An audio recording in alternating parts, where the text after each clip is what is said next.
Recién les dije que los invitaba a mirar para adentro. Como una vez leí una frase que dice que la salida siempre es para adentro. Y como pensé que por ahí este momento del sábado a la mañana sería un buen momento para mirar hacia adentro, preparé esto, que alguna vez lo escribió Natalia, y se titula El viaje.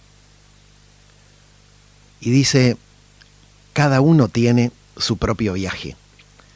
Y lo bueno de todo es que es hecho a medida, personalizado, justito para vos. Vamos creciendo y eligiendo quiénes son nuestras personas importantes, cuáles son nuestros momentos inolvidables, qué sueños queremos lograr, cómo nos gustaría que sea nuestra vida, quiénes queremos que sean nuestros compañeros de aventuras, y así vamos construyendo nuestro viaje a medida. Ese viaje dura desde que nacemos hasta que nos vamos a otro viaje diferente. Todo el tiempo llevamos nuestro equipaje con nosotros en una mochila colgada a nuestros hombros. ¿Qué guardamos en esa mochila? Y bueno, cada uno elige qué poner. Nosotros decidimos si queremos andar livianos o cargando una mochila pesada. Para armar nuestra mochila tenemos que pensar en que el viaje es largo y lo ideal es llevar lo necesario. Lo que nos dé fuerzas para seguir en momentos difíciles, lo que al verlo nos haga sonreír, reviviendo ese momento, lo que nos recuerde una lección aprendida, un sueño cumplido, un triunfo alcanzado. Cada uno elige qué poner y qué sacar de su mochila. De cada momento doloroso, no guardes el momento, guarda la enseñanza, quédate con ella. Es mucho más liviana para poner en la mochila y te sirve de herramienta para el viaje. Cada instante feliz, guardalo completo, todo, con todos sus detalles. Así podés saborearlo con todos los detalles las veces que haga falta. Un soplo de fuerza o de alegría, los triunfos. No guardes solo el trofeo, guarda el proceso, todo eso que te llevó para lograr ese momento. Guarda todo eso que hiciste para alcanzarlo. Las veces que creíste que no podrías, pero te levantaste. Esas veces que te caíste, que te tropezaste, que estuviste en el suelo tirado un rato, pero te pusiste de pie de vuelta y seguiste adelante repitiéndote una y otra vez, rendirse no es una opción. Y te lo dijiste a vos, mirándote al espejo. Yo no me rindo. Los sueños cumplidos, esos sí tienen un lugar muy especial en la mochila. Ellos nos recuerdan que todo está por escribirse, que nos animemos a pensar que es posible, que demos ese primer paso a ver dónde nos lleva, y luego otro y otro, que si tenemos el corazón abierto y creemos que es posible, las cosas pasan. Créeme, las cosas pasan. El otro día leí una frase de Pablo Neruda que dice, si no escalas la montaña, jamás podrás disfrutar el viaje, jamás podrás disfrutar el paisaje. Y de eso se trata, de arriesgarse, de salir a buscar nuestro lugar en el mundo, de volar lo más alto que podamos y por sobre todas las cosas, de tocar corazones. A vos te toca, a mí me toca, descubrir qué tiene la vida para mí. No se abre sola, anímate, salí de ese lugar en donde hoy te encontrás, a descubrir ¿Qué tiene la vida para vos? Nuestro paso por esta vida tiene un propósito. ¿Te preguntaste cuál es el tuyo? Y ese propósito son nuestros afectos. Ese propósito es tocar corazones y ser alcanzados por el amor, transformados. ¿Sabes por qué? Porque nacimos para amar y ser amados. Tenelo siempre presente. Vos que ahora estás escuchando la radio, a un tipo que está leyendo esto, vos naciste para amar y ser amado. Naciste para llenar nuestro camino de experiencias vividas, de risas, de aventuras, de desafíos, de lágrimas, de abrazos, de vivir cada instante, de escribir nuestra historia hasta el último segundo. Acordate, no te rindas. Hoy sábado 14 de septiembre a las 8:26 de la mañana es una nueva oportunidad para vivir y ser feliz. Así que en este momento quiero decirle muy buenos días a nuestra invitada del día de la fecha, que vino a visitarnos, María Andrea Silvero Gallardo. Hola, buen día. Buen día, Eduardo, buen día a todos. ¿Cómo estás? Vamos a llamarte Andrea, ¿qué te parece? Sí, me parece, es mi nombre. Sí, Andrea, porque dije, es tan largo decirlo todo, ¿no? María Andrea Silvero Gallardo, que vamos a decirle Andrea. O si no, el nombre artístico, como te dije yo, Andrea Gallardo. Ah, listo, quedémonos con el nombre artístico. ¿Cómo estás, Andrea? Bien. ¿Cómo amaneciste hoy? Bien, todo tranquilo, la verdad que bien. ¿Ya estuviste en programas de radio anteriores? Sí, estuve anteriormente porque justo le contaba a Ari que cuando era jefa del programa HIV de la provincia, a cargo en el ministerio, tenía que ir, ¿no?, a diferentes radios, a la televisión que me invitaban justamente para hablar del tema. Así que fui a varias. ¿Eso significa que sos médica? Sí, soy médica. Bueno, así que vas a ir contándonos un poco hoy. Como siempre les cuento a nuestros oyentes y también a los invitados, digo, todo lo que ya está en Google no es necesario que lo hablemos, pero sí de las cosas que nosotros como personas sentimos, las que vivimos, y sobre todo compartir nuestras experiencias para compartir un poco los valores que pasaron por nuestra vida y que nos ayudaron a ser quienes somos. Así que, Andrea, ¿querés contarme un poco dónde naciste vos? Bueno, yo nací en Buenos Aires, en Capital Federal, hace 53 años. 53 años, ¿qué fecha? El 12 de julio. 12 de julio, ¿eso de qué signo es? Cáncer. Es de cáncer. Muy bien, Andrea. ¿Y el nombre de tu mamá? El nombre de mi mamá, Elba René. Elba René Gallardo. Gallardo. ¿Y tu papá? Y mi papá, Claudio Rodolfo Silvero. Claudio Rodolfo. Pero mirá, estoy buscando acá mi virome, que lo dejé aquí, porque siempre anoto. Acá está. Ya voy a encontrar mi virome. Bueno, de tu mamá me dijiste, ella se fue para Buenos Aires, naciste, y te viniste enseguida de vuelta. Sí, a los 29 días. 29 días regresaste a Posadas. Regresé. Y ahí creciste acá en tu barrio. Ahí crecí acá. ¿En qué? ¿Cuál era tu zona? Villa Sarita. En Villa Sarita sí, estabas. En Villa Sarita. ¿Y la primaria hiciste aquí? La primaria hice acá, el jardín y la primaria, sí, y parte de la secundaria, en el Santa María. Y 2 años sí estuve en Corrientes, en el San José de Corrientes. Andrea, ¿y tus abuelos de dónde son? Y mis abuelos, tengo de parte de mi mamá, digamos, mi abuela Rosa y mis 2 abuelos, digamos, son correntinos, los 2, tanto Máximo como Claudio. Y mis abuelas, una es descendiente de españoles, digamos que es Rosa, y la otra es polaca.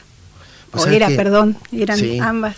Fallecieron, ¿no? Sí, están todos fallecidos. Porque tomé nota en la semana, cuando nos conocimos, Andrea, tomé nota del nombre de tus abuelas, y la abuela materna, Rosa es Rafaela García Sabater. Sí. ¿No? Sí. ¿Y ella es la que te cuidó? Ella es la que me cuidó, claro. Mi mamá, mi papá falleció cuando yo era chica, digamos, tenía 5 años. ¿Y cuántos años tenía tu papá cuando él falleció? 29. ¿De qué falleció tu papá? De un aneurisma cerebral. A los 29 años. A los 29. Así que mamá después de eso decidió ir a estudiar, digamos, ya tenía 27 años, y me dejó al cuidado de mi abuela para poder ir a estudiar. Y sí, alguien tenía que hacerse cargo, ¿no es cierto? Claro, ¿Vos? sí, no, igualmente mi mamá siempre estuvo conmigo, digamos, pero yo sabía que ella tenía que ir a estudiar. Uh-huh. Y contame algo que recuerdes de tu papá, de chiquitita. Y de mi papá recuerdo poco, digamos, por ahí recuerdo cosas que no son tan agradables, no de parte de él, sino de lo que le rodeaba, digamos, a él. Ajá. Pero lo que más recuerdo es por ahí que era una persona alegre, tenía una sonrisa muy linda, conmigo jugaba un montón, tenía las manos muy grandes, que es lo que como que me queda como una imagen, ¿no? Porque yo era muy chiquita, y por la foto sé que somos muy parecidos, digamos. Yo me parezco más a mi papá que a mi mamá, físicamente. ¿A veces mirás la foto de tu papá? Sí, totalmente. Qué lindo eso, Sí. ¿no? Y así que tenías 5 años y poquitito cuando él falleció. Sí, sí. ¿No? Y bueno, y tu mamá estaba. Y de tu abuela, de tu abuela Rosa, la que te cuidó, ¿qué te acordás de ella? ¿Qué aprendiste de ella? Que no me acuerdo. A ver, bueno, contame algunas. Que no me acuerdo. Mi abuela era, por ejemplo, jamás me recuerdo que me haya tratado mal, jamás me pegó, creo que jamás me retó tampoco, excepto una vez, que es como que ella sintió que yo me había perdido y se asustó mucho. Uh-huh. Pero si no, en general era una persona muy tranquila, o sea, ella no había terminado la secundaria, porque en esa época, estamos hablando 80 años atrás prácticamente, Sí. pues mi abuela hoy tendría capaz 90 años, ¿no? Sí, sí. Ella se casó jovencita, tenía 16 años cuando se casó. Entonces, ¿Sus padres vinieron desde España? Sí, el papá, El papá de que es ella. García. Ajá. El bisabuelo sí vino de España y se casó con una entrerriana de acá, que también tenía origen español, que es la Sabater, digamos. Uh-huh. Y entonces mi abuela no había terminado la secundaria, pero era sumamente educada, entonces me enseñó muchas cosas, digamos, ¿no? Me enseñó cómo sentarme, cómo comer, cómo tratar al resto, increíblemente. Y aparte me dio muchas posibilidades, a pesar de que nosotros no éramos muy humildes en esa época, ella me dio las posibilidades de yo poder crecer en otro ambiente. Entonces me pude ir al Colegio Santa María, pude estudiar danza, estudiar piano desde chiquitita, digamos, ¿no? ¿Hacías Sí. danza y piano? Danza y piano. ¿Qué tipo de danza? Danza clásica y española, empecé a los 4 años y después a los 5 empecé piano. Uh-huh. Con el Conservatorio Fracassi, ¿no? Con Martínez Riera, recontra conocido en esa época, que su hermano era chamamecero. Ajá. Así que te gustaba el arte desde chiquita. Sí, siempre estuve muy ligada a eso desde chiquitita. ¿Cuánta edad tuviste que hiciste eso? Y yo me recibí, terminé la escuela junto con esas dos carreritas. ¿El digamos. colegio secundario? Sí. Terminé el colegio secundario, me recibo en la escuela y me recibo también de profesora de danza y piano, de danzas y profesora de piano. Bien, bien. Andrea, ¿y esta abuela Rosa Rafaela, Rosa. en qué trabajaba? No, mi abuela era policía. ¿Era policía? Era policía. Llegó a cabo primero de la policía de la provincia y después ya se retiró. Cuando ella toma digamos, la responsabilidad de cuidarme, digamos, decide retirarse para cuidarte a para vos. Cuidarme, tal cual. Qué interesante. Sí, la verdad que sí. Así que esa es tu abuela, ¿no? Uh-huh. Y me imagino ahí entonces tus cumpleaños, días del niño, todo, ¿no? Cerca con la abuela. Y Sí. ¿sabes qué? Rescaté algo que dijiste, cómo te enseñó a sentarte, te enseñó a comer. Cómo muchas veces pensamos que ese tipo de cosas en la escuela no se aprende eso. No. Eso se aprende en la casa, ¿no? Sí, hay muchas cosas que se aprenden en la casa. Y a veces no viene solo de los padres, puede ser un tío, una tía, Uh-huh. una madrina, Tal una cual. abuela, como tu Uh-huh. caso, ¿no? Tal cual. Si mi abuela o sea, es como si hubiera sido mi mamá, ¿no? Sí. No la reemplazó a mamá, por supuesto, porque mi mamá está ahí en un pedestal. Sí. ¿Y por qué dijiste en tu frase con la que promocionamos tu programa, me criaron 3 mujeres? Y porque fue así, digamos, yo como mamá queda sola, digamos, me cría mi tía, que era una tía que estaba soltera, que era la hermana mayor de mi mamá que era la menor, digamos, y mi abuela. Entonces me crié con ellas tres. ¿Y para vos fue feliz esa infancia? Para mí sí. La verdad que yo no tengo malos recuerdos de mi infancia, para nada.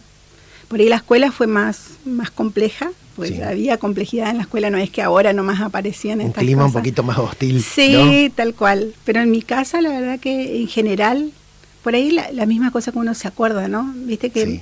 como uno dice, por ahí mis orígenes vienen de España o de Polonia, pero viste que el argentino de por sí es medio tano naturalmente con las familias, ¿viste? Entonces cuando se juntaban todos siempre había algún Hay un quilombo. ¿Eh? Pero en ese momento me acuerdo que nosotros somos 3 primos que estamos más cerca, ¿no? O sea, yo nací en julio del 71, tengo mi otro primo que nació en enero, que es Hugo Orlando, y en febrero que nació Daniel. Entonces tenemos casi la misma edad los 3. Y me acuerdo que cuando se armaban esos quilombos en casa, no que se peleaban los grandes, como decíamos Sí, nosotros, ¿viste? sí, Que siempre sí. pasaba eso en la familia. Cuando ya estaban muchos días juntos ya se entraban a desconocer. Y nosotros nos sentábamos en la puerta de casa y decíamos que nosotros nunca íbamos a pelear. Cuando fueran grandes. Cuando fuéramos grandes. Y hoy por hoy nosotros tenemos casi la misma edad y seguimos Y los se tres, cumplió eso, y ¿no? seguimos nosotros comunicándonos como siempre, Qué tal lindo. cual. Qué lindo. Es Ojalá así. que tus primos te estén Jamás, escuchando también, ¿no? Jamás discutimos, la verdad, Sí. entre ellos. Linda Nunca. anécdota esa. Sí, la verdad Y que sí. mirá, me contaste, bueno, de la abuela materna, de Ujú. Rosa Rafaela, Sí. y la abuela paterna, ¿su nombre? Ella es Raiza. Raiza. Raiza. Ella vino desde Ella Polonia. vino de Polonia a ¿Cuántos los 7 años? años. 7 años A tenía. los 7 años. Ella siempre contaba que vino en un barco y que le habían llamado la atención porque había gente que venía de África. Entonces le llamaba la atención ella, que venía de un lugar en donde eran todos blancos y rubios, Sí. a ver eso. Dice, obviamente ella no lo decía como despectivo, sino simplemente que le llamó la atención y después vi una foto. O sea, ella había hecho como un recuento de su historia previa y vi las fotos de cuando ella vino en el barco, digamos. Sí, muy distinta la gente de Polonia que los africanos. Que los africanos, Sí. tal cual. Entonces eso le llamaba la atención. Pero sí vino después de la guerra, obviamente, ¿no? Tu abuela. Vino para acá, sí. Ajá. Vino con toda la familia. ¿Y se vino directo a Posadas? No, ellos estuvieron en el interior primero, en Alem. En Alem. En Alem. Así que Mi tenés papá nació en Picada Libertad, en el interior, Ah, justamente. Él sí ya era muchos misionero. datos, ajá. Ujú, sí. Así que, y de la abuela Raiza, algunas cosas que sean distintas a Rosa, Ujú. que vos te acuerdes. Y así bueno, que- fíjate, mi abuela, lo que yo me acuerdo siempre era lo que ella contaba, ¿no? Había algo que ella dice que nosotros en Argentina no come, no vive el que no quiere, dice. Cuando ella llegó, dice que él sería el bisabuelo, ¿no es cierto? Pedro Cítar, era el primero. Le dijo, habían cortado un árbol y con el árbol hicieron una mesa e hicieron varias silletitas, digamos, porque ellos eran 7 u 8 hermanos. Entonces le dijo a los hijos, fíjate lo que se acordaba mi abuela, digamos, de que no quería escucharla a ninguno, de que ellos eran pobres y no tenían para comer, porque en este país, dice, tenían todo. O sea, desde poder cortar un árbol y hacer una mesa y unas sillas, con eso. ¿Fíjate lo que ella se acordaba, digamos. ¿Y eso te acordás hoy? Sí, porque Fíjate. me llamaba la atención, ¿no? De que ella dijera eso, porque es cierto, digamos. Ella fue una mujer que fue muy próspera, digamos, ¿no? Por sí misma. Entonces es muy interesante. ¿Es verdad que ibas a tener otro nombre? Sí. ¿Cuál? Me iba a llamar Claudia Elizabeth. Claudia Elizabeth. Claudia Elizabeth. No, miento. Raiza Elizabeth. Raiza, como la abuela. Raiza Elizabeth, como la abuela. Sería la abuela y la bisabuela. Pues mi bisabuela se llamaba, de parte de mi papá, Elizabeth Eger. Y al final quedó con María Andrea. Quedó María Andrea, mamá se impuso ahí, un Bien. poquito. Ajá.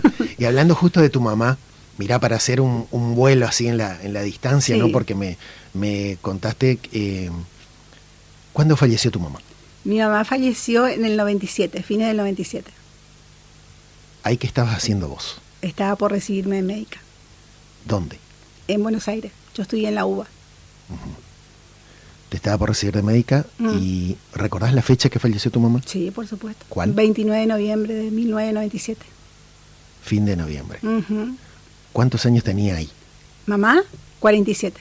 47 años. Tu papá había fallecido con 29 años. Sí.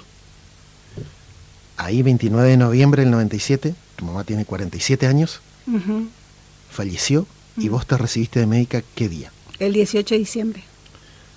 Es decir, 19 días después que falleció tu mamá. Sí. Te recibiste. ¿Eso fue un punto de inflexión en tu vida?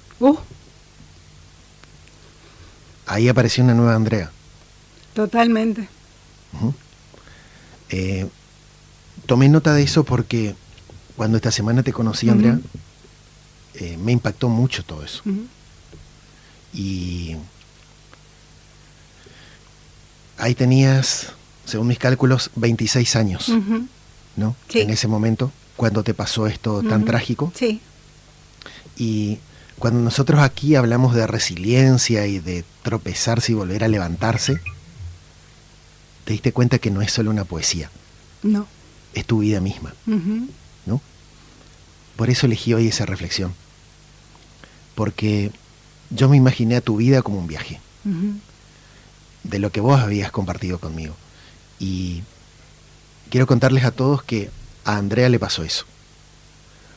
Se fue allá, ahora ya va a contar cómo estuvo, cómo llegó a Buenos Aires, pero a punto de recibirse, ese sueño de ser médica y de compartirlo con su mamá y teniendo todo preparado para que así sea, un día la llamaron por teléfono y le dicen: tu mamá falleció. Imagínense lo que ahí pasó. Ella, cuando tenía 26 años, estaba estudiando en la UBA, estaba a punto de recibirse de médica, y bueno, ahí la llamaron por teléfono, le dijeron que su mamá había fallecido. En ese momento su mamá tenía 47 años. Recordemos que su padre, el papá de Andrea, falleció cuando tenía 29 años. Así que, de repente, es como que se dio vuelta el bote de la vida de Andrea. Estaba a punto todavía de... Estabas por irte de viaje, ¿no? Sí, la idea era, como regalo de terminar la facultad, mi mamá había diseñado un viaje, digamos, a México, digamos, porque era mi sueño. O sea, yo fans de Luis Miguel, de toda la vida, de que tenía 10 años, entonces qué mejor que conocer México, ¿no? ¿Querías ir para allá? Sí, quería conocer México, entonces me iban a regalar eso.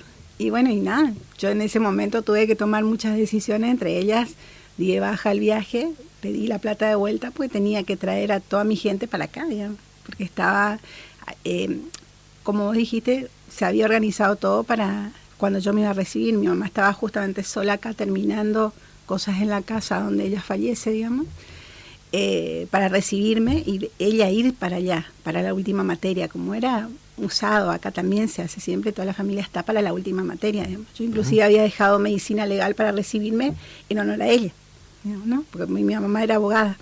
Bueno, pero ahí vamos a hacerle un paréntesis. Entonces, para ese momento, ¿por qué llegaste ahí? Porque cuando falleció tu papá, tu mamá decide estudiar abogacía. Sí. Es decir, que en ese momento estabas viviendo acá en la ciudad de Posadas, pero tu mamá decidió viajar para Corrientes Capital para estudiar abogacía. Sí. Por eso quedaste a vivir con tu abuela, con Rosa Rafaela. Cuando ella se va para allá, ¿cuántos años tenía tu mamá? Y 27. 27 años. 28 años. Sí. Y cuando, por eso te fuiste los primeros 2 años de secundaria a estudiar a Corrientes. Sí, porque ella, o sea, le faltaba terminar la carrera y ella me dice que ella me necesitaba, digamos, porque era como que extrañaban, por más que mamá venía todas las veces que podía. ¿Eras muy pegada a tu mamá? Sí, éramos las dos. Digamos, mamá nunca más se volvió a casar ni nada. Entonces éramos las dos y mi abuela y mi tía, digamos. Entonces me llevó para allá. No fue el momento más agradable porque cuando uno recién empieza la secundaria quiere estar con las compañeras que tuvo toda la vida. ¿Cómo fue el desarraigo y esa experiencia de ingresar a Corrientes Capital? Y fue raro, digamos, ¿no? Porque Corrientes es bastante diferente la sociedad a la nuestra, digamos, entonces fue un poco, son más cerrados, ¿no? Que nosotros acá. Pero a mí, como yo siempre hice música y baile, entonces eso fue lo que me atrajo más de allá, ¿no? Porque yo pude, entré en el Teatro Vera en danza clásica, y seguí en el Conservatorio Fracassi en piano. Y, ¿cuánto tiempo estudiabas eso? Y contame un poco esa experiencia. Eso, cuando yo fui para allá, me toman como un examen, digamos, para lo que sería el teatro, ¿no? Y la directora, que era Malena Bernich en ese momento, le dice, mi mamá justo estaba rindiendo el día que yo iba a audicionar, entre comillas, entonces me llevó una amiga de mamá. Y le dice a la señora, y me dice a mí que mi base era muy mala, digamos, que tenía que empezar de cero. Yo tenía 12 años. Y yo ya ahí había decidido que sí, yo le dije que sí, que yo iba a empezar de vuelta. Entonces, ¿qué tenía que hacer? De lunes a sábado. Iba todos los días 1 hora y los sábados 4. Digamos, para... 6 días por semana. Sí, lo mejor. Precioso. ¿Y bailaba, no estudiaba, bailaba. ¿Y por qué fue lo mejor para vos? Porque a mí me gusta eso. Me gusta, a mí siempre me gustó bailar. ¿Qué sentías al hacerlo? Y lo mismo que con la música, me parece que es una conexión totalmente distinta. Capaz que las personas sienten esa conexión, así como vos sentís la conexión con la radio, digamos, yo sentía la conexión con el arte, digamos. Entonces, es una forma de expresión, uno se expresa demasiado, ¿no? Son formas de expresión. Algunos hablan, cuentan poesías, otros dibujan. Bueno, entonces es una forma de expresar cosas, ¿no? ¿Y querés contarme? Por eso está tan asociado, ¿no? A la parte de los sentimientos, todo lo que es el arte. ¿Y te sirvió para vos? A mí sí, a mí me encantó. Y piano era lo mismo, iba en el conservatorio de allá, cuando vos no tenías el instrumento, sí o sí tenías que ir todos los días. Tenías 1 hora arreglada para que vos puedas ir a practicar. Entonces yo iba también de lunes a sábado, iba a piano. Así que yo me iba a la escuela de mañana y a la tarde me dedicaba a danza y piano.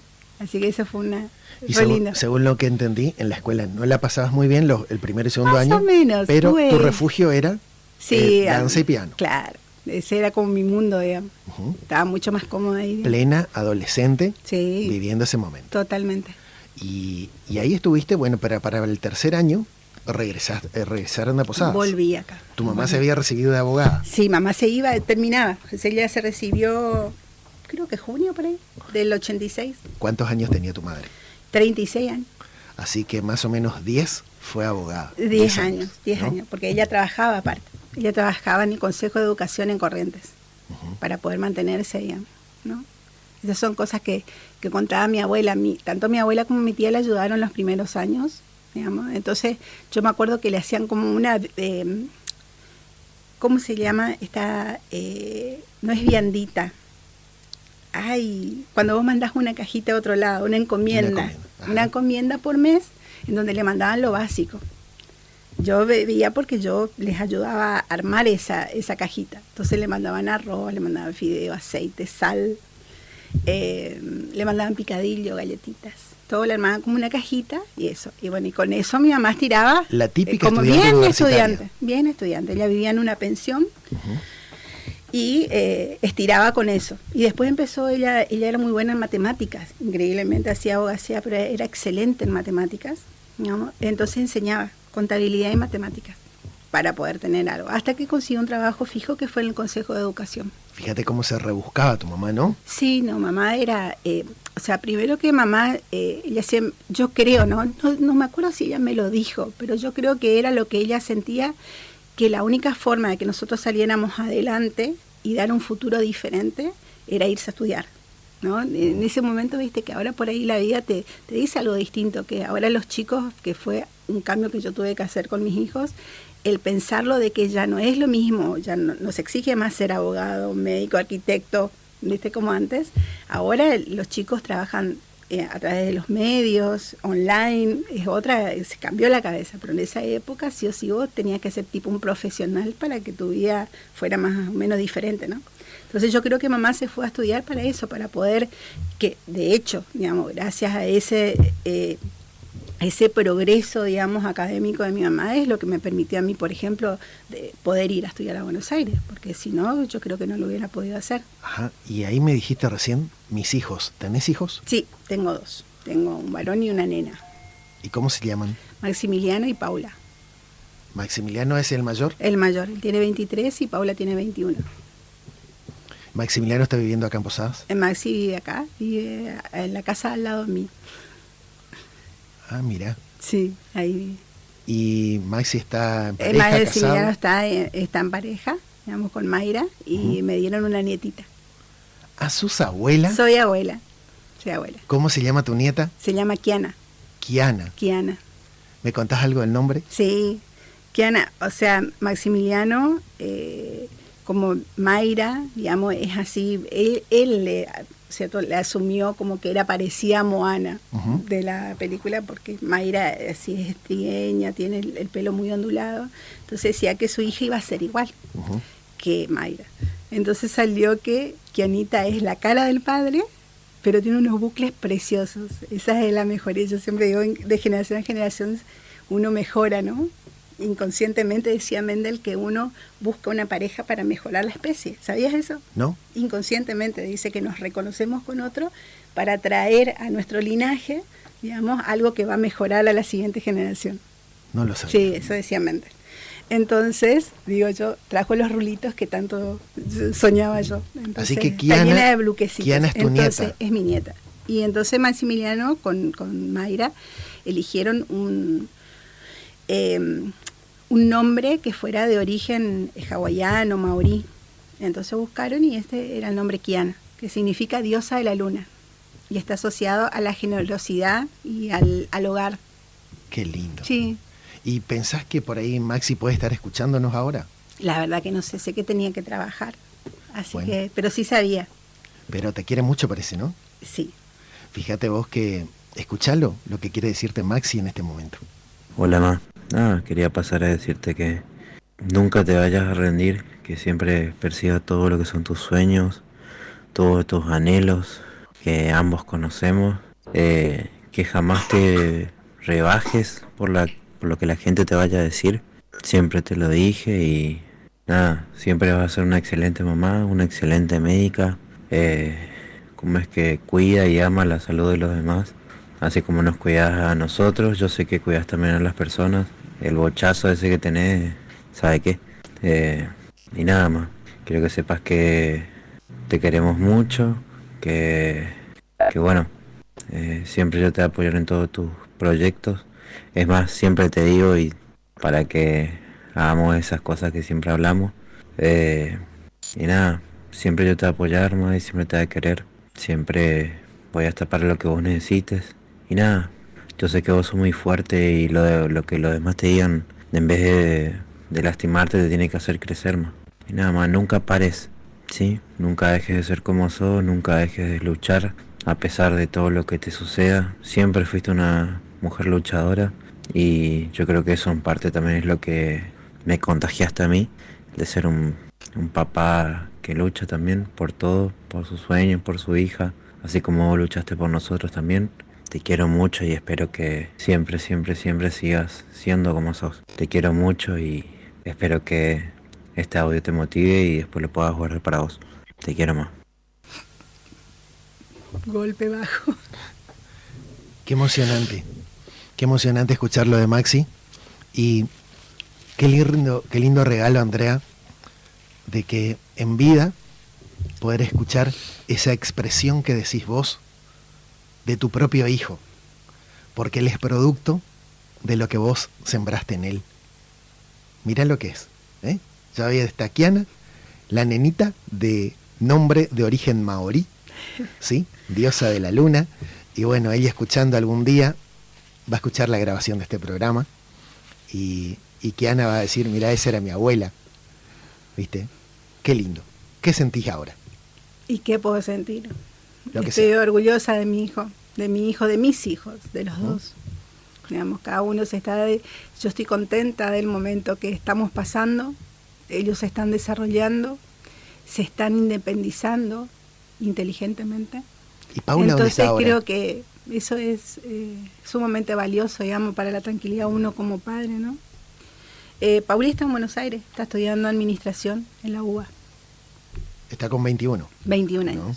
Pero ella es como mi nenita, digamos. Pero qué lindo, es así como que chiquitita, saludos para Paula. y la vocecita de ella parece una nenita todavía. No va a dejar nunca de ser mi nena, me parece. Pero qué bueno eso, Andrea.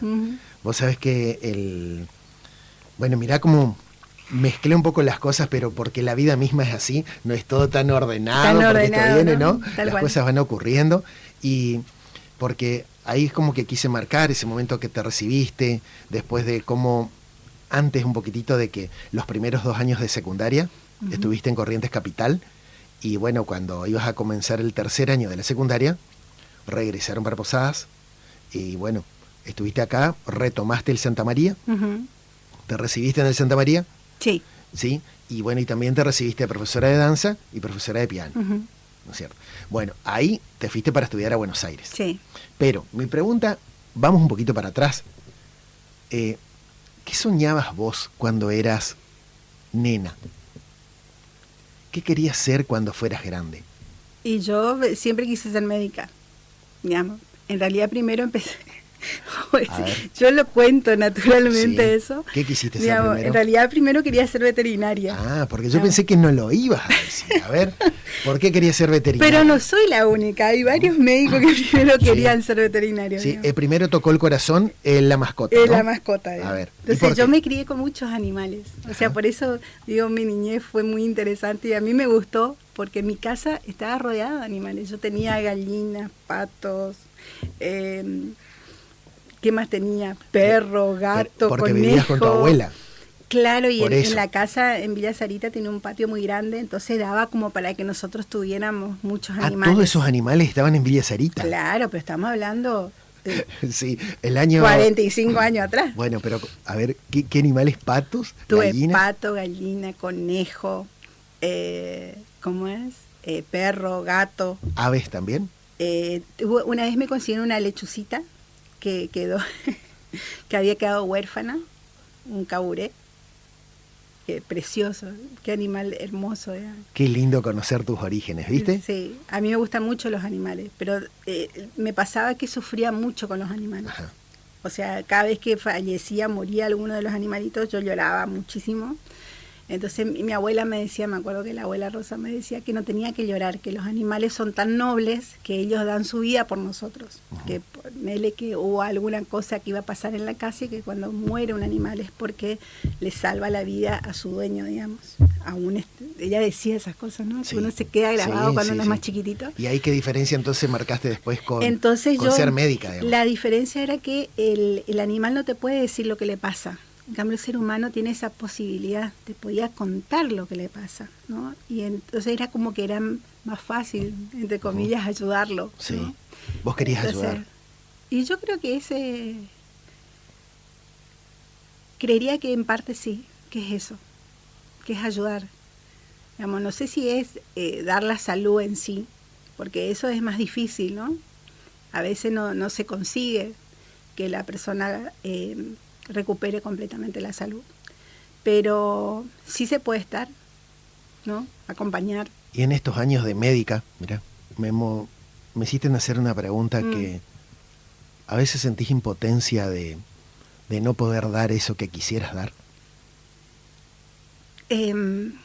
Bueno, para contar eso, después que yo en realidad cuando estaba estudiando quería hacer pediatría primero, ¿no? Uno va cambiando, ¿no? Ajá.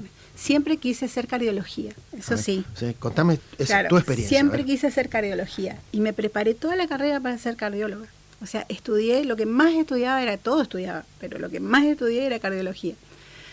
Y cuando llego a pediatría, que yo hice en el Garrahan pediatría, sufrí mucho con los niños. Los niños tienen algo muy particular, que ellos manejan la enfermedad capaz no tan conscientemente como el adulto. El adulto lee la enfermedad como algo que puede ser algo terminal, por ejemplo, ¿no? Estoy enfermo, realmente no salgo adelante, probablemente me muera.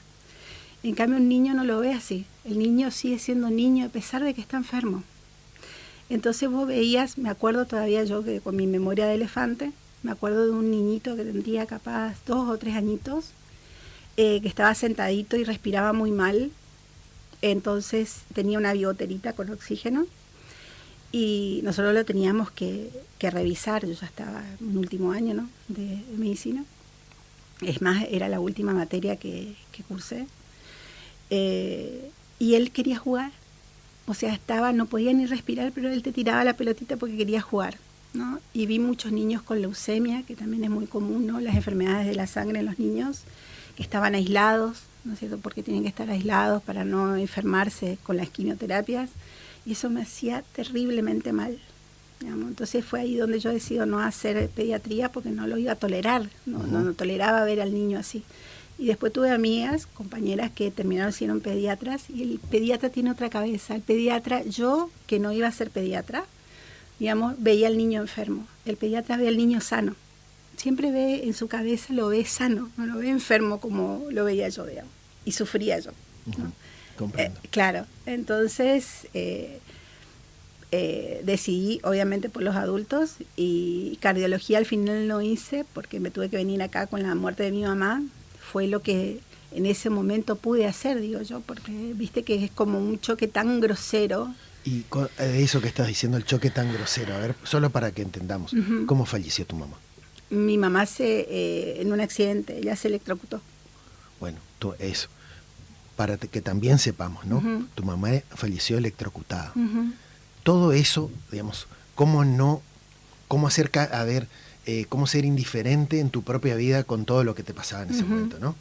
Pero fíjate vos, Andrea, que a los 5 o 6 años, cuando nace este sueño de querer ser médica, también te enteraste después que tu abuelo paterno fue enfermero del Hospital Madariaga, ¿no? Sí, había encontrado un certificadito, digamos, ¿no? Alguien en tu familia estaba vinculado a la salud. Sí, tal cual.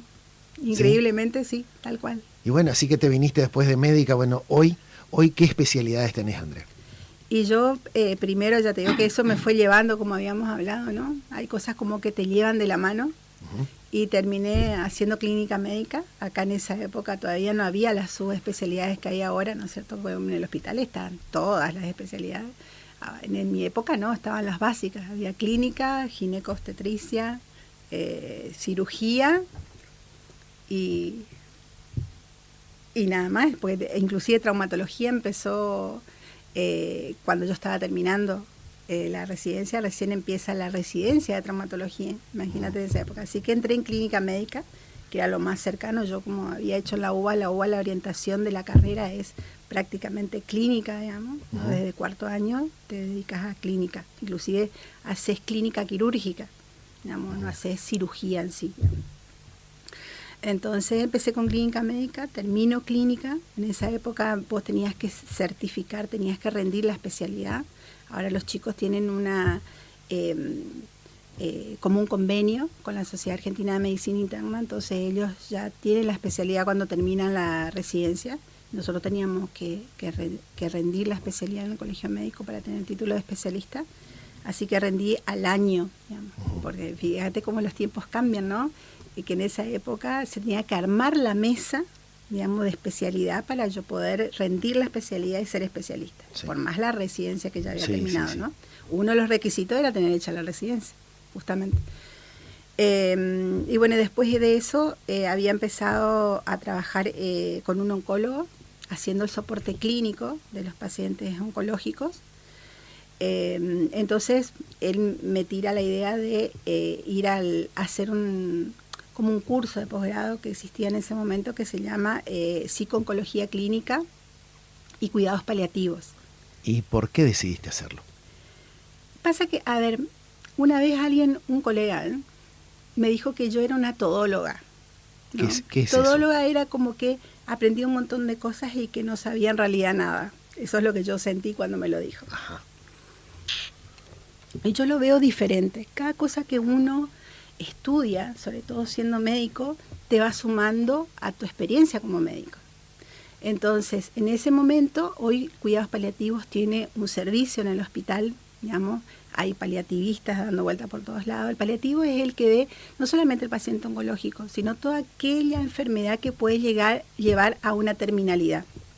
Significa, por ejemplo, un paciente con una enfermedad pulmonar crónica, ¿no es cierto? Un EPOC, por ejemplo, una insuficiencia cardíaca terminal. En su momento, allá 2005, el SIDA, que hoy por hoy ya no se considera una enfermedad terminal, ¿no es cierto? El paciente que está en SIDA con un buen tratamiento puede salir adelante perfectamente y salir de ese estadio. Entonces, la idea era mejorar lo que yo ya estaba haciendo. Si yo estaba cuidando pacientes oncológicos, entonces lo que fui es a buscar más herramientas para poder trabajar mejor en lo que estaba haciendo. ¿Qué me aportó en ese momento? Obviamente el tratamiento paliativo, ¿no? El tratamiento sobre todo del dolor, ¿no es cierto? Y todos los síntomas que tienen, sobre todo con la quimioterapia, ¿no es cierto? Las náuseas, las alteraciones del sueño, un montón de cosas, me daban herramientas para poder tratar a estos pacientes. Hice mucho trabajo en domicilio, digamos que eso también fue muy interesante y muy enriquecedor, ¿no? La gente... conocer de dónde viene el paciente, ¿no? De dónde viene, todo el contexto familiar que trae aparejado el hecho de una enfermedad oncológica y que, o sea, está catalogada, digamos, ya en ese momento como algo terminal, ¿no? Que no tiene mucho retroceso. Y eso fue aportando cosas a tu vida de médica. Y ya, ¿no? lo que me trajo eso, no lo que yo me quedo, porque yo después trabajé un tiempo de paliativista y después ya no lo hice más, digamos, es muy demandante, o sea, iba a domicilio, estaba pendiente 24 horas del teléfono por si fallecía, porque uno lo que tiene que hacer era contener a la familia.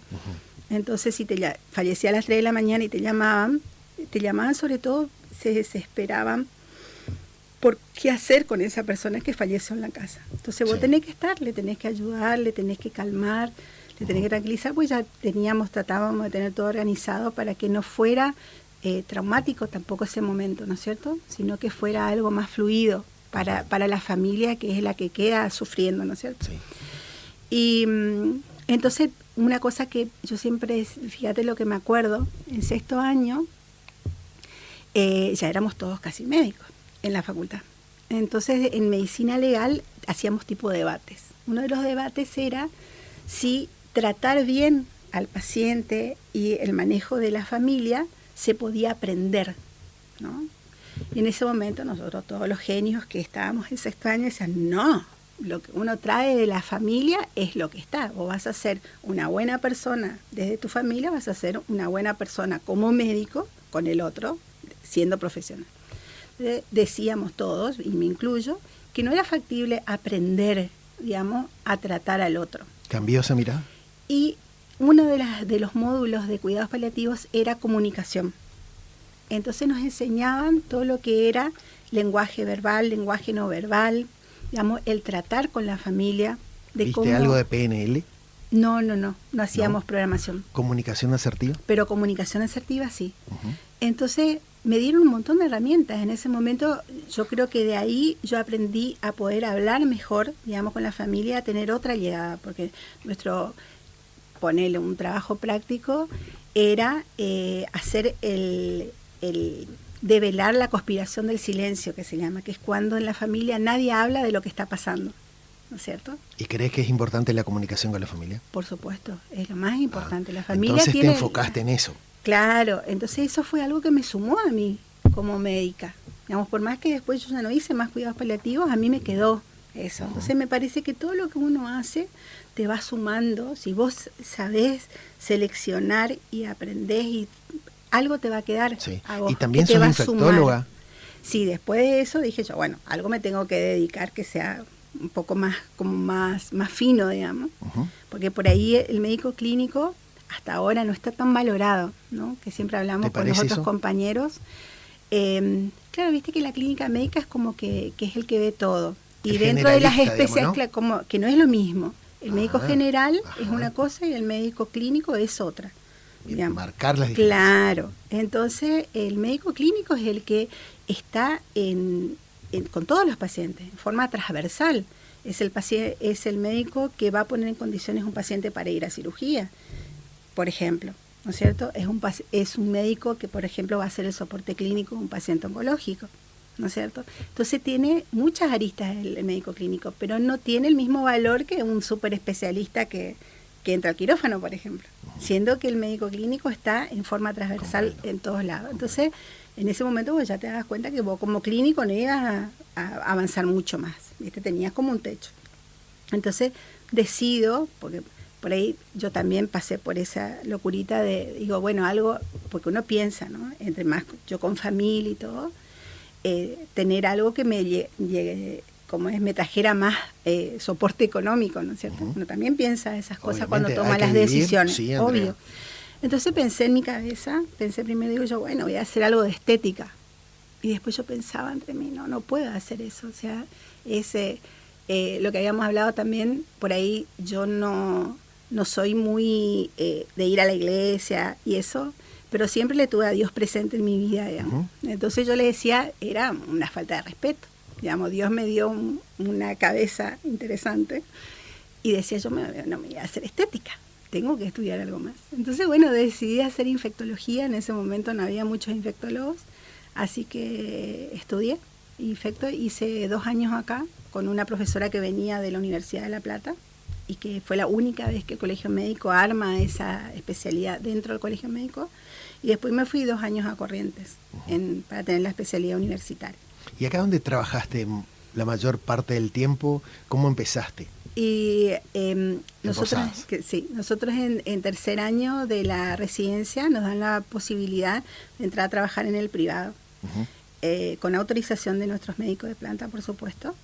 Y entonces entro en el Sanatorio IOT a hacer guardias. Y ahí estuve 14 años en el 14. sanatorio. Aprendiste muchas cosas, ¿no? Y me desenvolví en varios lugares dentro del sanatorio. Estuve como médica de guardia. Después entré a coordinar parte del piso, de la sala de internación, a trabajar así como te dije, en forma transversal con los otros colegas, que me parece lo más interesante que hay. Digamos, es trabajar con las otras especialidades, más cuando los compañeros te dejan trabajar con ellos, digamos, ¿no? ¿Y tuviste jefes ahí como que también te dejaron ese espacio? Sí, bueno, yo ahí, como habíamos hablado, o sea, tanto todos los Bimasal, digamos, que son los dueños del sanatorio, fueron siempre muy, muy agradables. Siempre me acuerdo de la doctora Bimasal, que fue la que siempre me sentí cuidada por ella. Y bueno, y después nos quedamos conocidos con Guillermo, ¿no? Que es el hijo que quedó después a cargo. O sea, es que escuchá lo que quiere decirte Guillermo. Hola Andrea, soy Guille Bimasal. Bueno, te quería mandar un beso y saludarte. La verdad que no me sorprende que estés en un programa contando tu historia de vida. Sos un ejemplo de persona y un ejemplo de resiliencia.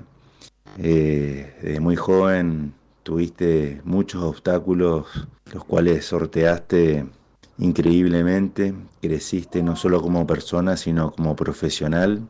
Es un ejemplo de vida no solo para tus hijos, que ven cómo te levantás todos los días para ir a trabajar y seguir estudiando y formándote, sino también para todas las nuevas generaciones de médicos que muchas veces por obstáculos bajan los brazos y no pueden crecer.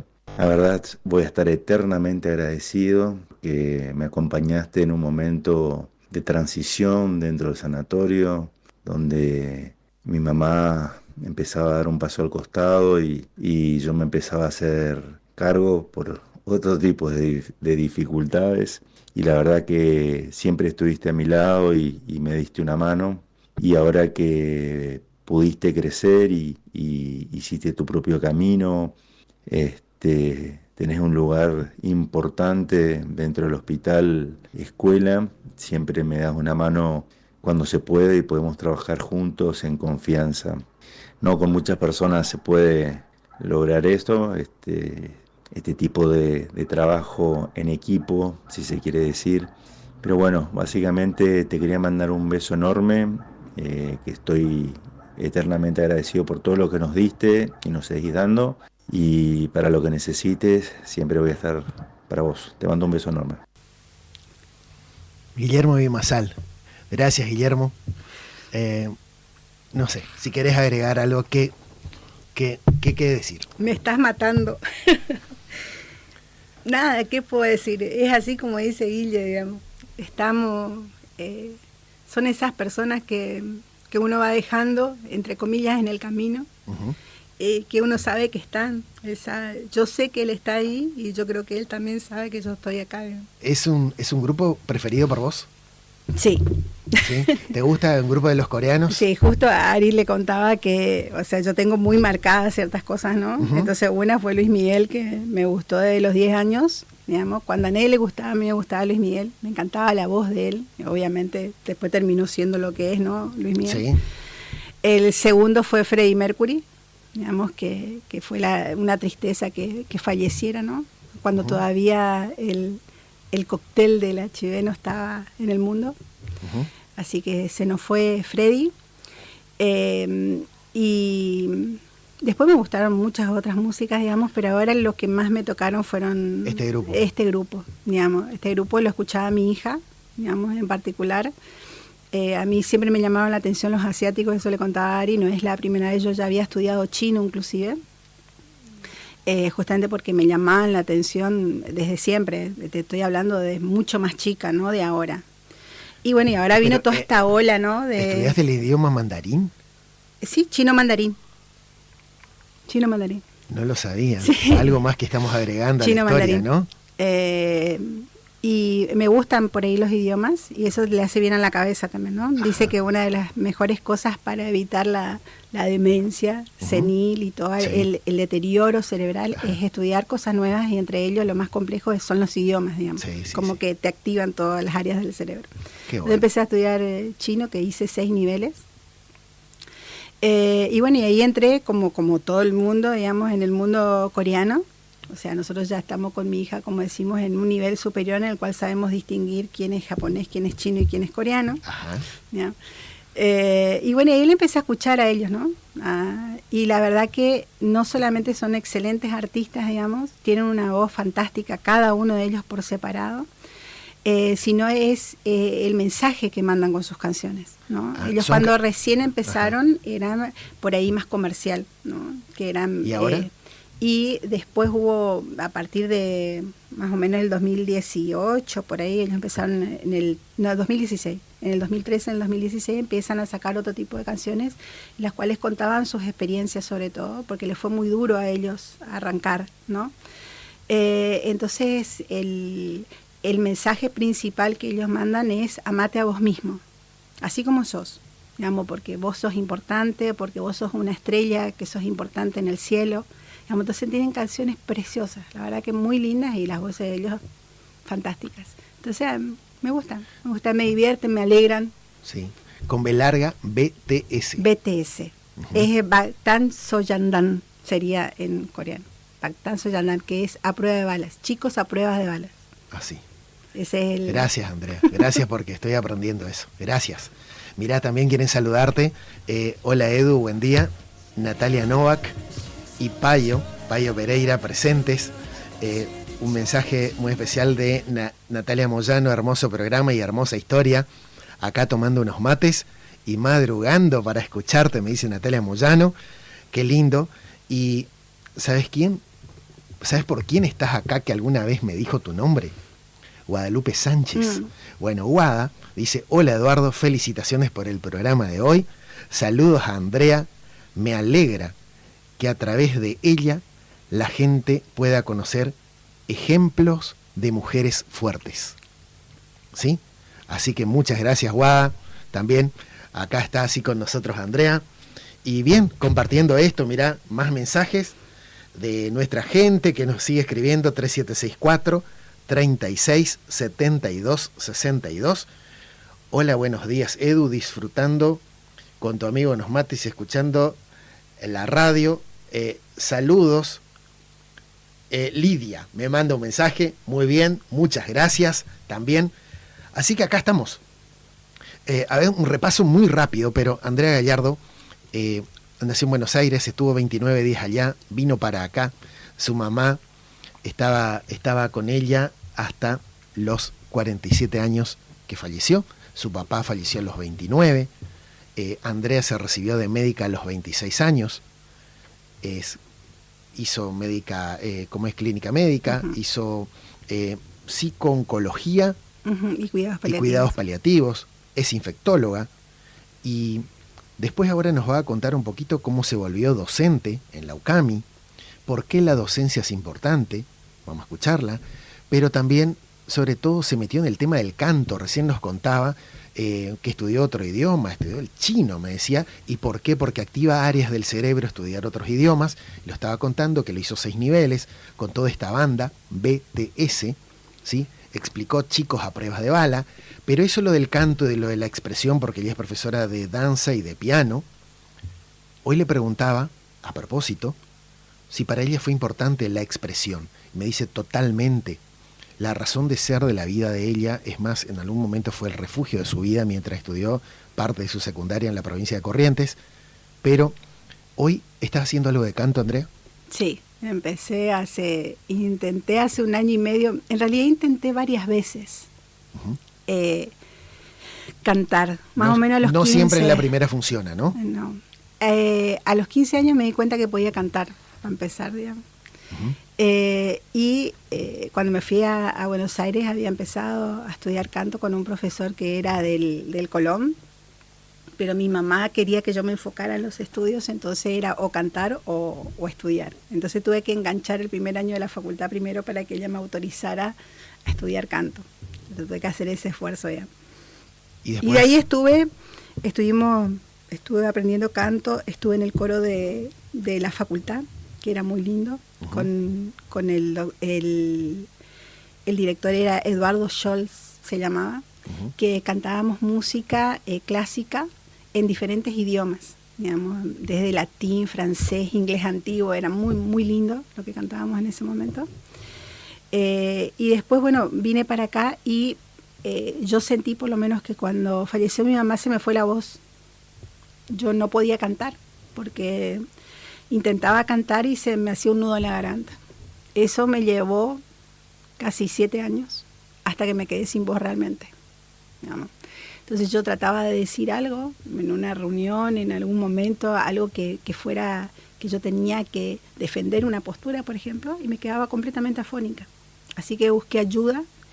Yo considero que la salud es algo holístico, digamos, que no es solamente el cuerpo el que sufre cuando uno está enfermo, que las enfermedades son más, tienen que ver con las emociones, tienen que ver con la salud mental. Para mí la salud mental es primordial. Digamos, soy una médica que no es que le huyo a los psicólogos, todo lo contrario. Digamos, así que yo busqué ayuda y me fui con una terapista, digamos, porque realmente no podía hablar. Digamos, se me iba la voz en los momentos que necesitaba la voz. Entonces tampoco podía cantar. Y con ella empecé a poder cantar, digamos. Y volví a cantar, estaba en el Músico primero con Irina Morillo. Me presenté en varios lados con la academia en ese momento. ¿Y hoy con quién estás? Hoy estoy con Rosana González, en la Academia Encanto se llama. La Academia Encanto. Academia Encanto. ¿Y ahí te hiciste algunos amigos ya o no? Ahí nos enganchamos con vos, porque estaba Mariano, que es tu amigo. Mariano López. Exactamente. Te manda saludos, Mariano. Está escribiendo porque él, sí, vamos a escucharla. Andrea me dijo, claro. Pero fíjate vos que de ese grupo de amigos hay una amiga que quiere saludarte y quiero que la escuches, a ver si la reconoces. Hola Andrea, ¿cómo estás? Soy Marina. Bueno, con Andrea compartimos la pasión por la música, ambas románticas empedernidas, y el camino nos cruzó en la Academia Encanto. Espero que sigan muchos más sábados de cantos y acordes, que nunca nos prives de esa hermosa voz que tenés, y sos un gran ejemplo de que con esfuerzo y dedicación se puede llegar muy lejos. Un beso grande y un abrazo. Marina Fonseca. Sí, Marina, compañera de los sábados. Qué lindo, gracias Marina. ¿Viste? La gente que te acompaña, ¿no? Porque me habías dicho en la semana, yo le pongo el alma a todo lo que hago. Es así. Sí, y por eso te transformaste en docente y fuiste a la UCAMI, de la mano de Cristina Martínez. De la doctora Martínez. Sí, y la doctora Martínez está allá, pero ¿por qué pensás que la docencia es importante para un médico? Bueno, a mí siempre me gustó la docencia. Creo que si no hubiera sido médica iba a ser docente. O sea que estaba como inherente, ¿no? Adentro mío eso. En la facultad tuve la posibilidad tenemos como unas ayudantías en la Facultad de Medicina, en donde vos sos un docente alumno, ¿no es cierto?, con otros alumnos. Entonces yo empecé a enseñar anatomía en la facultad. los 5 años, desde más o menos el segundo hasta el sexto, séptimo año de la facultad, yo fui ayudante de anatomía, que ahí conocí mis amigos que hasta ahora sigo conectados con ellos, ¿no? De la facultad. Y cuando vine para acá después como que no se dieron esas condiciones hasta a principios de la pandemia, increíblemente en el 2020 o 2021, rendí un concurso para entrar a la UCAMI en Medicina 1, que es la parte de semiología, que es donde aprendemos nosotros a revisar a los pacientes, ¿no? A hacer el interrogatorio, a hacer la historia clínica y a hacer el examen físico de los pacientes.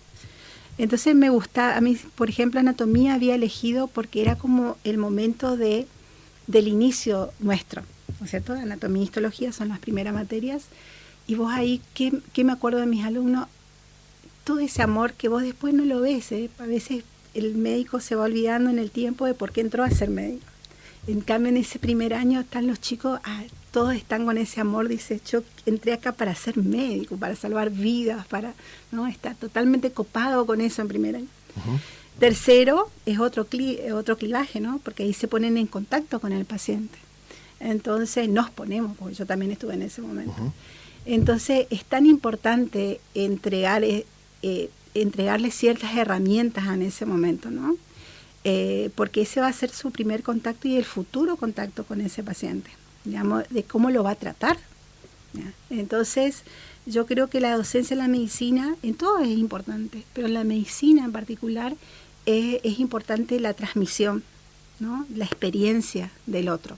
Porque el médico no es solamente el libro, sino el contacto con el otro. Se generan muchas experiencias de trato y de cosas que capaz están en los libros y que ellos no lo van a ver nunca, y que yo, por ejemplo, tuve la posibilidad de ver, ¿no es cierto?, en los años de mi carrera. Y ahí estás compartiendo tu experiencia, ¿no? Entonces compartís muchas cosas, ¿no? Y eso hoy lo estás viviendo un poquito en la UCAMI. Claro, tal ¿Sí? cual. Pero Andrea, ahí te interrumpo algo, pues ¿sabes por qué? Porque viste, hay tantas cosas para compartir y yo miro siempre el tiempo y quiero que para poder entender el contexto de todo. Claro. En el 2013 vos ingresaste a un programa del Ministerio de Salud de la provincia, pero un programa nacional, ¿no? De HIV. Sí. ¿Qué experiencia te dejó eso? ¿Cuántos años estuviste? Estuve 7 años, digamos, desde 2013 hasta que entré como jefa de la Guardia del Madariaga. La verdad que fue como una posibilidad en ese momento. Había empezado primero de mano de la doctora Lila Rovira, a ir a ver pacientes que estaban internados en el Hospital Baliña, como obviamente clínica infectóloga, los podía ir a ver allá, le ayudaba a ella a ver los pacientitos, y después ella misma me da la posibilidad como para poder entrar en el ministerio. Tengo mi primer contrato, que no es como jefa, y termino siendo la jefa del programa de HIV.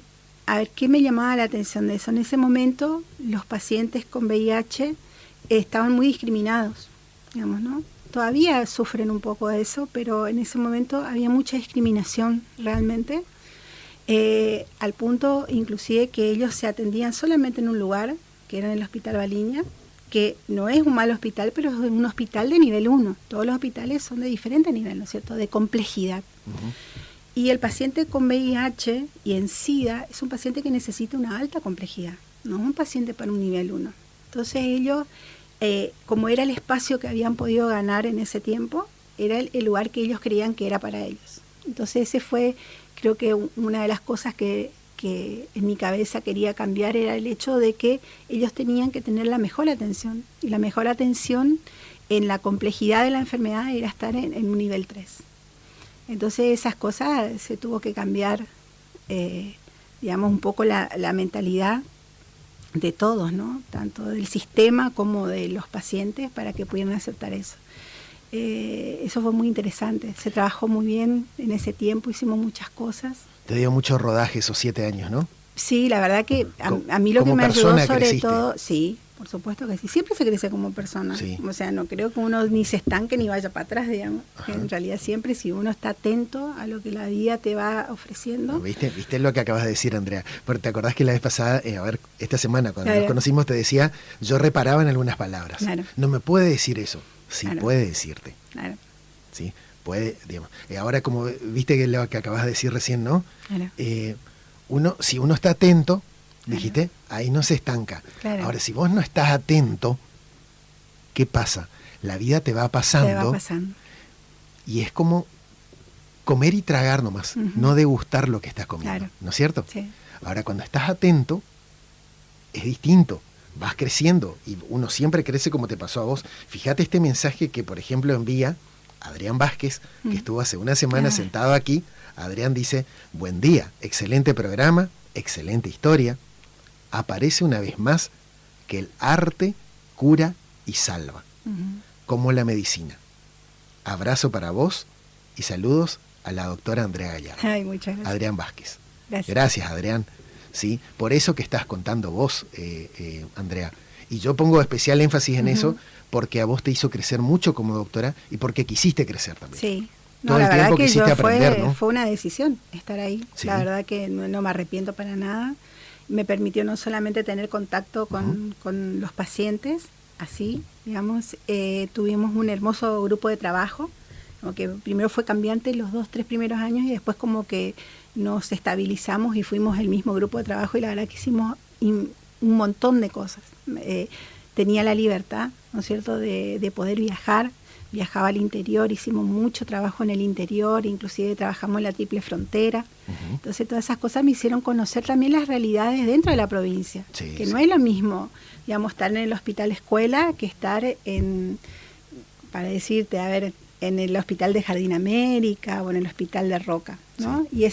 Y ese conocimiento previo, ¿no?, de las realidades de otras partes de la provincia a mí me ayudó después también a mi gestión como jefa de la Guardia de Almadriaga, ¿no es cierto? Que eso arrancaste en el 2020. Eso arranqué en el 2020, Sí. exactamente. Fíjate cómo va haciendo de cimiento para la vida de uno ese trabajo de Claro. campo, si se quiere, Claro, tal que es cual. conocer la idiosincrasia de los otros lugares.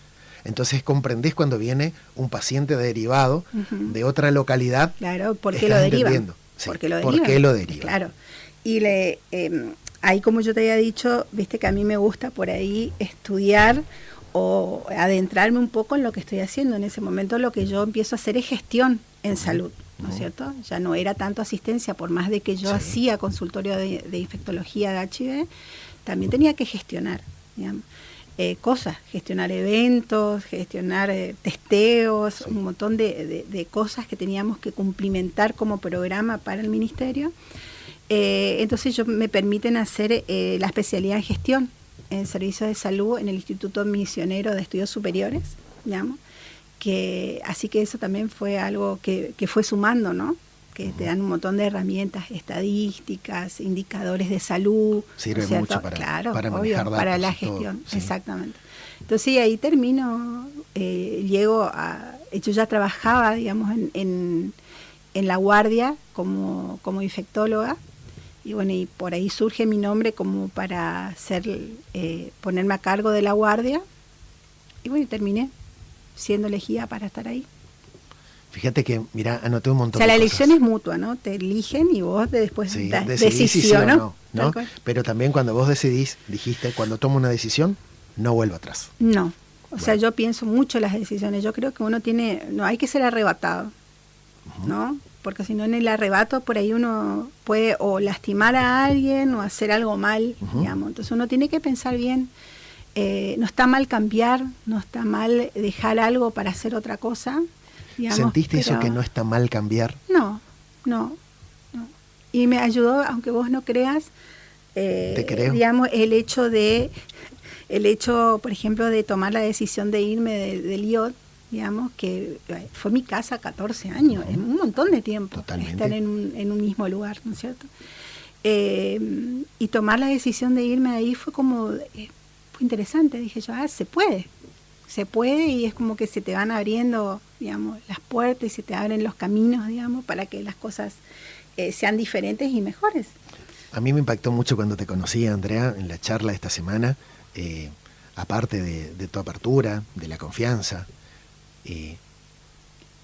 la versatilidad tuya para ver la vida, la amplitud, y después fui conociendo por qué también. Claro. Cuando empezaste a contar de dónde venías, de las emociones, de todas las cosas que hablamos, que hoy no las estamos hablando acá en la radio, pero que tampoco son para ventilarlas públicamente, pero que charlamos, ahí comprendí de por qué vos podrías tener esa mirada más ecléctica de la vida y poder comprender otras cosas, porque, es más, te pregunté, ¿crees vos que hay una relación entre emociones y enfermedad? Y me dijiste sí, pero desde tu punto de vista, desde la Andrea, por tu vida, por lo que pasó por tu vida, porque es de experiencia pura, ¿no? Sí. ¿Qué vínculo crees vos que existe? ¿O qué relaciones, o qué cosas todavía te despiertan esa intriga de las emociones que luego se transforman en enfermedad? Y lo que pasa es que el ser humano es emotivo. Nosotros nos movemos por emociones. Amor, odio, tristeza, alegría. Digamos, esa es nuestra vida, digamos, ¿no es cierto? Porque nosotros nos resumimos en momentos, ¿no es cierto? Momentos alegres, momentos tristes, y de ahí uno puede salir fortalecido o no. Entonces, uno trae como yo creo que todos tenemos esas herramientas, lo que pasa es que hay que buscarlas. Yo cada vez que estuve muy, muy mal, vos sabés todos esos momentos, era como algo adentro, ¿no? Que decía que me obligaba a estar mejor, ¿no? Para poder salir adelante. Pero sé también que el cuerpo habla, ¿no? Entonces cuando a mí me duele la cabeza o me duele la espalda, yo sé que hay algo alrededor mío que está haciendo que pase eso. Entonces me siento, pienso qué es y trato de resolverlo. Muchas veces resolviendo eso mejoras el síntoma, digamos. Entonces yo creo que a ese nivel es la relación. Lo mismo que la cabeza. Viste que cuando vos más pensás es como que, viste que hay algunos que dicen vos pensalo y lo vas a crear. Bueno, una cosa así. Entonces a mí me gusta ver, por eso lo había dicho, al ser humano como algo holístico. Entonces es la emoción, es la mente y es el cuerpo. El cuerpo es solamente un pedacito de lo que somos como seres humanos, digamos. Entonces hay veces que las personas te vienen y te dicen me duele el estómago y no puedo mejorar mi dolor de estómago, y en realidad es porque no está pudiendo digerir algo que le está pasando en la vida. Entonces tratamos eso, lo que no puede digerir que le está pasando en su vida. Sin embargo, eso no aprendiste en la facultad. No, es algo que como instintivo así que iba apareciendo, decir, ¿no? Sí, no, que iba apareciendo. Yo hice consultorio mucho tiempo y uno se da cuenta de lo que le pasa a las personas. Y en eso es mucho más empírico, en realidad. Claro, ¿no? Pero después, bueno, tuve contacto, justo a mí me empezó a interesar eso. Yo cuando estuve después de mi separación, yo busqué, porque uno tiene que buscar sanarse de todas las formas y con todas las herramientas que uno crea que son necesarias. ¿Viste lo que dijiste, Andrea? De vuelta. Uno tiene que buscar sanar. A veces, ¿crees que no se busca? Y por ahí lo que pasa es que también depende de lo que la persona tiene adentro, ¿no es cierto? Hay personas que creen que no van a poder. Y en realidad el ser humano tiene una fuerza interna muy particular, ¿no? Que yo creo que todos podemos. Lo que pasa es que hay que tratar de hacerse consciente de eso y de buscar la solución. Capaz a alguno le va a hacer bien rezar, a otro les va a hacer bien meditar, a otros les va a hacer bien buscar un hobby, digamos. Pero cantar. Siempre hay cantar. O sea, siempre hay una salida, digamos, para todo, a pesar de todo. Entonces, ¿algún sueño pendiente que tengas? Y yo quiero viajar. A mí me gusta mucho viajar. ¿Tu primer viaje dónde fue? ¿Fuera acá con tu mamá? Sí, con mamá a Brasil. Fue la primera vez que conocí el mar. ¿Qué experiencia ahí? Precioso. Primero que a mí me gustaba mucho el mar. En ese momento, yo no te había contado que yo escribía mucho en ese momento, escribía poesías sobre todo, y tenía un seudónimo, y el seudónimo era Sirena, porque a mí me gusta mucho el agua.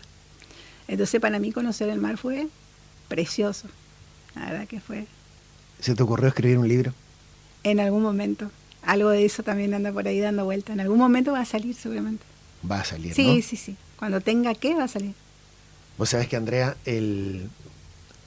veo que ¿qué es lo más valioso para vos en la vida, además de los vínculos? ¿Qué puedo decir? Qué pregunta, ¿eh? Y yo creo que primero, porque estaba pensando eso que vos me decías, que dije yo, si me pregunta quién soy yo.